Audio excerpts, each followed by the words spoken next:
What's going on, YouTube, and welcome back to Goal Line Hockey. It's your boy Kevin Forte, and today we're going up to the GTA, the Toronto Maple Leafs. We're hearing some rumors about the Petr Mrazek situation. Now, in order to get rid of Mrazek's contract, they're probably gonna send it to Arizona.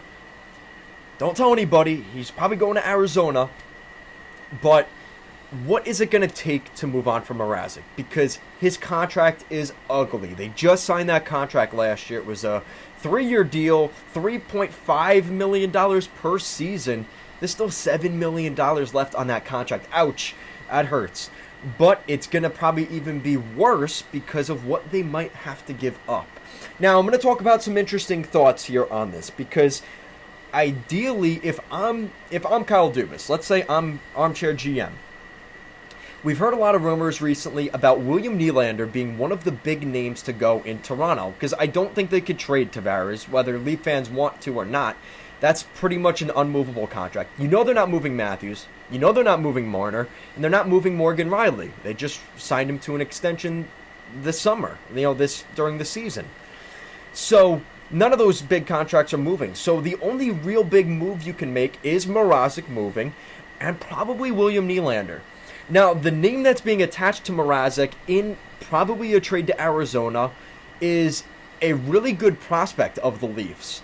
The Toronto Maple Leafs may have to package a roster player or a prospect like Nick Abruzzese in any trade that involves Petr Mrazek if they want to lose his contract, and that's from The Athletic.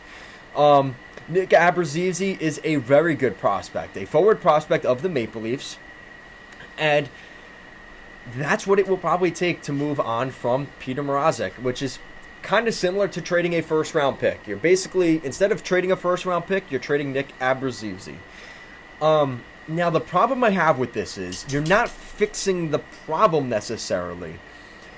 It's, ideally, I'm not saying this is how it will be, right? Because, again, I'm not Dubas, but I'd rather trade William Nylander. Hold on. I'd rather trade William Nylander, be stuck with Petr Mrazek's money, but you're still saving that $3.5 million with the difference of Nylander's contract and Mrazek still being there. Keeping Abruzzese, but you're also getting stuff back for Nylander, which might be more picks and prospects, which you could flip in order to still get rid of Mrazek.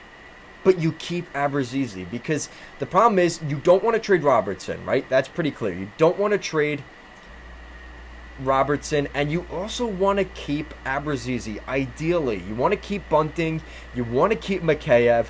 If you want to keep those guys, though, it's probably going to cost you Nylander. And it might have to be more of a scoring by committee by the Leafs. If they trade Nylander, they're going to need the Buntings and Abruzzeses and Robertsons to all chip in goals. And I think they can do that. I do think that's possible for the Leafs. And that's kind of what this team has to do. They have to rely more on their bottom six depth. And it's going to be those younger players stepping into the lineup next season. So, Petr Mrazek, hopefully it isn't Abruzzese who is the price, because let's be honest, this is a kid that could turn into a really good prospect in 2 years from now on a low cap hit playing in Arizona.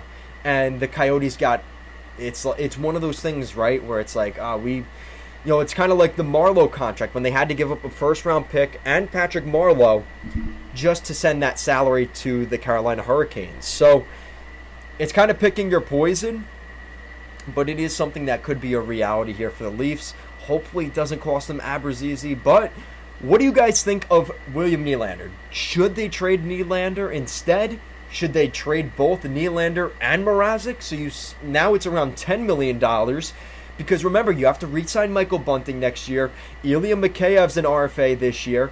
There are some contracts here that the Leafs should probably prioritize here over the next couple seasons in order to keep this roster together as long as they can.